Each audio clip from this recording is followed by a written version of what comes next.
बिस्मिल्लाहिर्रहमानिर्रहीम। The nation guider के सुनने वालों, देखने वालों और चाहने वालों को मेरा अस्सलाम वालेकुम। हर ज़माने में अहले हक़ और उलमा की मौजूदगी होती है और कुछ लोग इसके मुखालफिन भी होते हैं।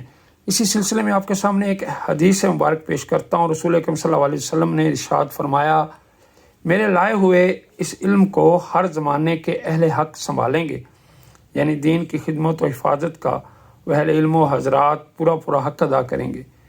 वो अहले हक़ लोग जाहिलों की फासद तावीलात, अहले बातल की मुलम्मा साजियों और गलू करने वालों की तहरीफ़ात को इस दीन से बाहर निकाल करेंगे।